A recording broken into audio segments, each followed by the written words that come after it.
సాధారణంగా అగ్నికి ఆజ్యం పోస్తారు, కానీ ఆ ఆజ్యానికి అగ్గి పుడితే అవి కాస్త కొండంత ప్రకంపనలు సృష్టిస్తే ఆ కామెంట్స్ ఏంటో ఒక్కసారి చూద్దాం. దేవుని దగ్గర పెట్టే ప్రసాదం అపవిత్రం చేసే విధంగా ఓసారి బాధేస్తుంది. నాసి రకమైన ఇంగ్రీడియంట్సే కాకుండా ఎనిమల్ ఫ్యాట్ కూడా వాడారని, ఏది గీకు బదులు. ఈరోజు స్వచ్ఛమైన గీ తెమన్నాం, ప్రక్షాళన చేయమన్నాం. నాణ్యత పెరిగింది, ఇంకా కూడా నాణ్యత పెంచుతాం. ఎస్, ముఖ్యమంత్రి కమెంట్లతోటి వరల్డ్ ఫేమస్ తిరుపతి లడ్డూపై ఇప్పుడు లడాయి మొదలైంది. మనం విజువల్స్ లో చూస్తున్నాము. తిరుమల కొండపై లడ్డూ తయారీకి సంబంధించిన విజువల్స్ ఇవి. ఈ లడ్డూల్లో ఎనిమల్ ఫ్యాట్ వాడారా లేదంటే అసలు సిసలు నెయ్యే వాడారా? ఆ అనుమానాలు ఇప్పుడు భక్తుల్ని కంగారెత్తిస్తున్నాయి. తిరుమల కొండ ఈ పేరు వింటే చాలు అడ్డగోలు, సిఫారసు లేఖలు, టికెట్ల దళారులు, నిఘా వైఫల్యం, ఇలాంటి ఎన్నెన్నో మాటలు మనం వింటూ ఉంటాం. కానీ ఇప్పుడు లడ్డూపై ఘీంకారం షురూ అయింది. తిరుమల లడ్డూలో మాంసాహారం, అది కూడా వైసీపీ హయాంలో అన్నది అధికార పార్టీ ఆరోపణ. తిరుమల తిరుపతి దేవస్థానంలో అపవిత్రం జరిగిందని, స్వామివారి ప్రసాదంలో ఎనిమల్ ఫ్యాట్ అంటే జంతువుల కొవ్వు ఉపయోగించారని చంద్రబాబు ఆరోపించారు. చంద్రబాబు ఆరోపణలపై స్వామివారి చెంత సత్య ప్రమాణానికి సిద్ధమన్నారు టీటీడీ మాజీ చైర్మన్ వైవి సుబ్బారెడ్డి. ఆయన ఉన్నారు, ఒకసారి చూద్దాం. ఘోరమైన కార్యక్రమం అంటూ ఉండదు. నేను వెంకటేశ్వర స్వామిని నమ్ముతున్నాను, మీరు కూడా వెంకటేశ్వర స్వామి భక్తుడని చెప్తారు కాబట్టి రండి ప్రమాణ స్వీకారం. నేను చేయటానికి సిద్ధంగా ఉన్నా. వెంకటేశ్వర స్వామి పాదాల చెంత ప్రమాణం చేస్తాను. నేను నమ్మంతో సహా వచ్చేస్తాను. మా పాలనలో ఎటువంటి చంద్రబాబు నాయుడు గారు ఆరోపణ చేసినట్టు ఎటువంటి అక్రమాలు, నీచమైన కార్యక్రమాలు జరగలేదు. మీరు ఏదైతే నింద మోపారో మీరు దాన్ని కట్టుబడి ఉన్న పని అయితే రండి, మీరు కూడా ప్రమాణం చేసి చెప్పండి. ఈ ఆరోపణలు సరే, ఇంతకీ లడ్డూ తయారీలో వాడేది ఆవు నెయ్యా లేకపోతే జంతువుల కొవ్వా? అసలు నెయ్యి ఎక్కడి నుంచి సప్లై అవుతుందో ఒక్కసారి చూద్దాం.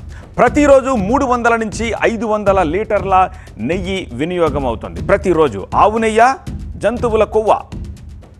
నెయ్యిని కొనుగోలు చేసే మార్కెటింగ్ విభాగం దీనంతటిని చూసుకుంటూ ఉంటుంది. ప్రతి 6 నెలలకు ఒకసారి టెండర్ ప్రక్రియ ద్వారా ఆ నెయ్యిని కొంటూ ఉంటారు. అలాగే ల్యాబ్లో నెయ్యి నాణ్యతపై ఎప్పుడు కూడా ఎగ్జామ్స్ జరుగుతూ ఉంటాయి. 2021 మార్చి వరకు నందిని బ్రాండ్, ఇది కర్ణాటక నుంచి వస్తూ ఉంటుంది, ఆ నెయ్యిని సరఫరా చేశారు. అయితే తక్కువ ధరకి సప్లై చేయలేమంటూ నందిని బ్రాండ్ వాళ్ళు తప్పుకున్నారు. వాళ్ళు తప్పుకున్న తర్వాత తమిళనాడు, ఢిల్లీకి చెందిన కంపెనీలు ఈ నెయ్యి సరఫరా చేయడం మొదలుపెట్టాయి. నెయ్యి సప్లై చేసే కంపెనీలు మారిన కారణంగానే లడ్డూ తయారీలో ఏమైనా తేడా వచ్చిందా? టీటీడీ మాజీ బోర్డు మెంబర్ ఏమంటున్నారో ఒకసారి చూద్దాం. ఆవు నెయ్యి అనేది ఎట్టు కుకింగ్లో స్మెల్ వస్తుంది, ఫ్రాగ్రెన్స్ వస్తుంది, ఆ సువాసన కానీ రుచి కానీ మనం వండే కొద్దీ వస్తుంది. గేదె నెయ్యిలో ఏంటంటే ప్యాకెట్ ఓపెన్ చేస్తేనే స్మెల్ వస్తుంది. ఈ ఆవు నెయ్యి కోసం పచ్చగా ఉండటం కోసం కలర్ కలిపి బయట నుంచి బటర్ ఆయిల్ ఇంపోర్ట్ చేసుకొని విదేశాల నుంచి ఆ నెయ్యి తీసుకొచ్చి కొన్ని ఏళ్ళ పాటు దేవస్థానం సప్లై చేశారు. అది ఆవు నెయ్యి కాదు కాబట్టి లడ్డు పగిలిపోవటము, పక్క గంటకో 2 గంటకో ఇంతకుముందు కంపాక్ట్గా ఉండే లడ్డు మనం తీసుకొచ్చి ఇంట్లో 2-3 రోజులు పెట్టుకున్నా అట్లే కంపాక్ట్ ఉండే లడ్డు తీసుకొచ్చి ఈరోజు పొడైపోవటము, రుచి తగ్గిపోవటము. దిట్టం ప్రకారము దిట్టాన్ని మనం పూర్తి స్థాయిలో అమలు చేయాల్సిన బాధ్యత పాలక మండలి పైన ఉంటుంది, అధికారుల పైన ఉంటుంది. ఆ దిట్టాన్ని పూర్తిగా పక్కన పెట్టి బటర్ ఆయిల్ ఇంపోర్ట్ చేసుకుని ఆ బటర్ ఆయిల్ని తీసుకొచ్చి ప్రసాదాలు వాడుకున్నామంటే మనిషి పుట్టిన చెప్పిన పెద్ద మనిషి నువ్వు మనిషివేనా? నీకు మనిషి లక్షణాలు ఉన్నాయి నీ దగ్గర? విలువల గురించి మాట్లాడే ఒక పెద్ద మనిషికి నీకు విలువలు ఉన్నాయా? సాక్షాత్తు దేవునికి ప్రసాదం తయారు చేస్తున్నాం కదా, ఆ ప్రసాదం బటరాయిలు తీసుకొస్తున్నాం కదా, ఆ బటరాయిలు ఆవునయ్యా కాదా, అది ఆవునయ్యా గేదెనయ్యా లేకుంటే వేరే జంతువులయ్యా చేసుకోవాల్సిన విశేషణ కూడా నీకు లేదా? ఇలా లడ్డూ వివాదం పూర్తిగా ఇప్పుడు పొలిటికల్ టర్న్ తీసుకుంది. దీనిపై ఎవరేమన్నారో ఒక్కసారి చూద్దాం. ఆనాడు జగన్మోహన్ రెడ్డి గారి హయాంలో అధికారులు ఏ రకంగా తిరుమల తిరుపతి దేవస్థానం యొక్క పవిత్రతను మంట కలిపారు, పూర్తిగా హిందువుల యొక్క మనోభావాలు గాయపరిచే విధంగా వివరించిన తీరు, రాజకీయాల అవసరాల కోసం గతంలో ఉన్న చైర్మన్ గాని అధికారులు కానీ వాడుకున్నారో వీటి మీద పూర్తి స్థాయి దర్యాప్తు జరిపి ఆ రకంగా వాటి మీద కఠినమైన చర్యలు తీసుకోవాలి, చట్టరీత్యా చర్యలు తీసుకోవాలని చెప్పి నేను ఒక పార్లమెంట్ సభ్యునిగా, ఒక హిందూ భక్తుడిగా ఈ ప్రభుత్వాన్ని కోరుతున్నాను.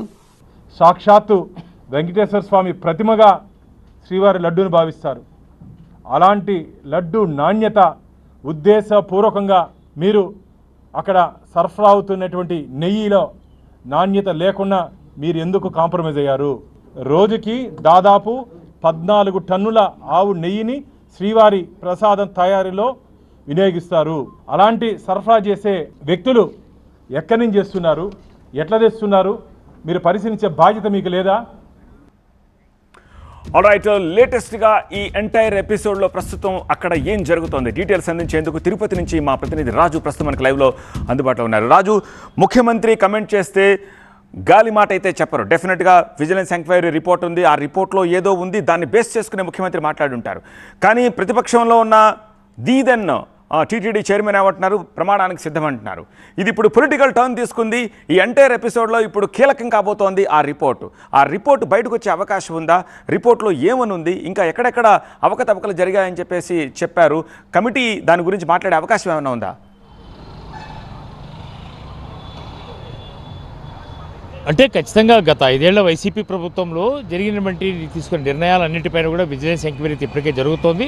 అయితే ఈ విజిలెన్స్ రిపోర్ట్ ఇప్పటివరకు కూడా బయటికి రాకపోయినా ప్రభుత్వానికి చేరినట్టుగా తెలుస్తోంది. ప్రాథమికంగా అంటే మొత్తం టీటీడీ పాలక మండలి తీసుకున్న నిర్ణయాలతో పాటు ప్రత్యేకించి ప్రక్షాళనలో భాగంగానే శ్రీవారి ప్రసాదాలు, అన్నప్రసాదాలు అన్నీ కూడా నాణ్యతగా, రుచికరంగా ఉండాలి, భక్తులకు నాణ్యమైనటువంటి లడ్డూని అందచేయాలి అని చెప్పేసి భావించిన నేపథ్యంలోనే ఈ మధ్య కాలంలో లడ్డూ రుచిని, నాణ్యతను, వాసన వచ్చే విధంగానే కర్ణాటక మిల్క్ ఫెడరేషన్కి సంబంధించిన నందిని నెయ్యిని వాడుతున్న పరిస్థితి కనిపిస్తుంది.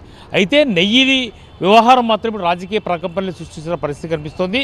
ఇప్పటి వరకు కూడా టీటీడీ చెప్తున్నది ఖచ్చితంగా నెయ్యిలో అడల్ట్రేషన్ నెయ్యి, అంటే ఖచ్చితంగా కల్తీ నెయ్యిని వాడటం ద్వారానే నెయ్యి బాగాలేదు కాబట్టే ప్రసాదాలు కానీ లేదంటే లడ్డులో నాణ్యత కానీ లేదని గతంలోనే ఈవో చెప్పాడు. ఈ మధ్యనే ఈవో చాలా స్పష్టంగానే వెజిటబుల్ ఫ్యాట్ వాడుతున్నట్లుగానే ఒక ప్రకటన కూడా విడుదల చేశారు. అయితే ఇప్పుడు ముఖ్యమంత్రి ఏదైతే కామెంట్స్ చేశారో, కామెంట్స్ తర్వాత ఇది వెజిటబుల్ ఫ్యాటా, లేదంటే బటర్ ఆయిల్ని కరిగించి చేసినటువంటి ప్రసాదాలా, లేదంటే సీఎం చెప్పినట్టుగా జంతువుల కొవ్వుతోనే ఇప్పటి వరకు కూడా లడ్డూల తయారీ కొనసాగుతుందా? దీనిపైన అయితే వైసీపీ చాలా సీరియస్గానే రెస్పాండ్ అయింది.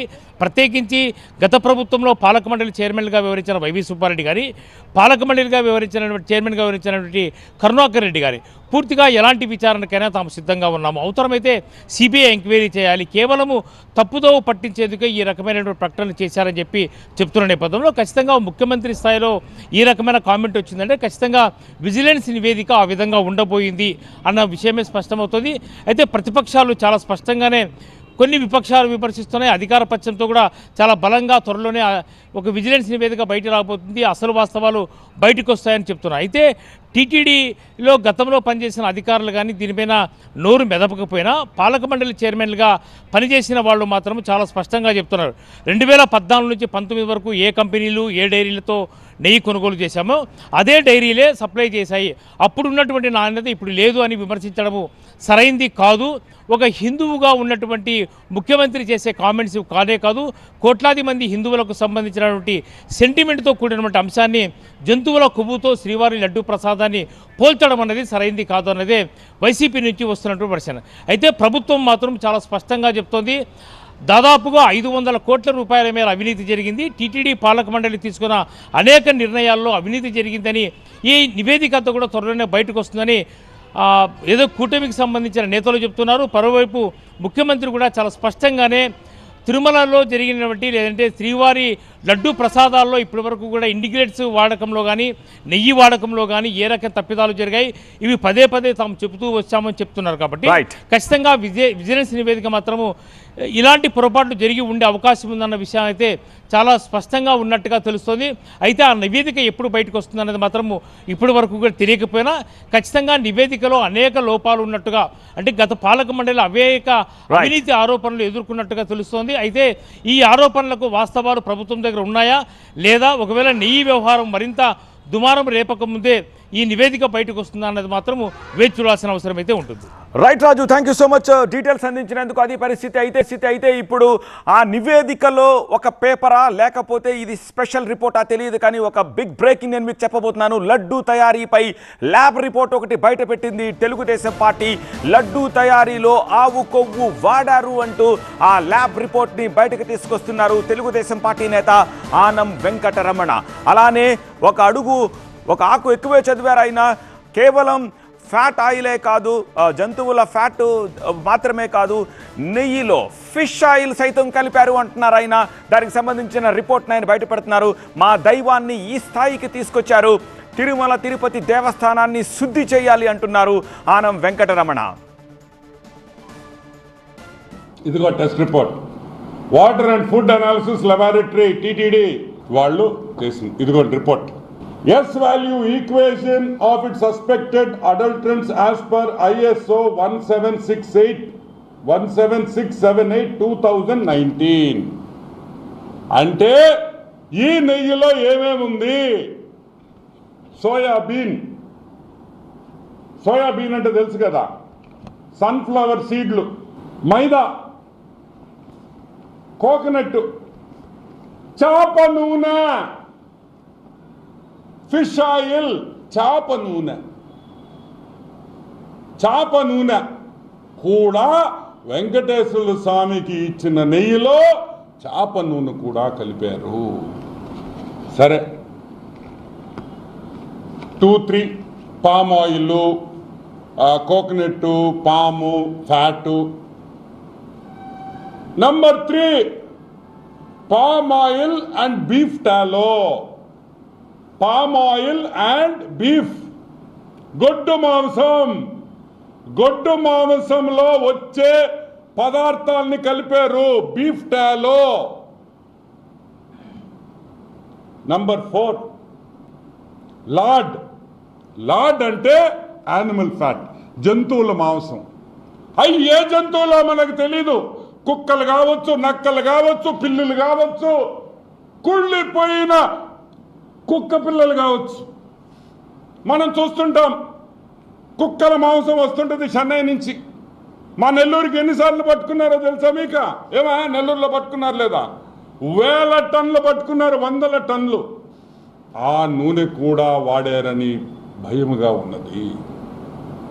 సరే, ఇది ఒక రిపోర్టే కదా, ఇది తప్పు కావచ్చు అన్నారు. ఇదిగోండి సెకండ్ రిపోర్ట్, ఇంకొక రిపోర్ట్, AB0236554. ఇదిగోండి, నేను క్విక్గా చూపిస్తా. Same thing. ఓకే, చినికి గాలివానగా మారిన ఈ లడ్డూలో అనిమల్ ఫ్యాట్ వాడారా అన్న వివాదం ఇప్పుడు ముదురు పాకాన పడింది, పొలిటికల్ టర్న్ తీసుకుంది. ప్రతి వాళ్ళు కూడా రియాక్ట్ అవుతూ ఉన్నారు. అయితే యాక్చువల్గా ఆ రిపోర్ట్లో ఏముందన్నది ఇప్పుడు బయటకు వస్తే మరిన్ని నిజాలు వెలుగు చూసే అవకాశం స్పష్టంగా కనిపిస్తోంది. దీనికి దెన్ గవర్నమెంట్, అప్పటి అధికారంలో ఉన్న వైసీపీ నేతలు ఏం సమాధానం చెప్తారనేది ఇప్పుడు ఆసక్తికరంగా మారింది. అఫ్కోర్స్ ఆ రోజు టీటీడీ చైర్మన్గా, అలాగే టీటీడీ ఈవోగా ఉన్నవాళ్ళు, టీటీడీ మాజీ చైర్మన్గా పనిచేసిన వాళ్ళు ప్రమాణాలు చేస్తానంటున్నారు. దానికి ఇప్పుడు తెలుగుదేశం పార్టీ నుంచి లేకపోతే ప్రభుత్వం తరపు నుంచి ఏం కౌంటర్ వస్తుందో కూడా వెయిట్ చేయాల్సిన అవసరం కనిపిస్తోంది. Moving on.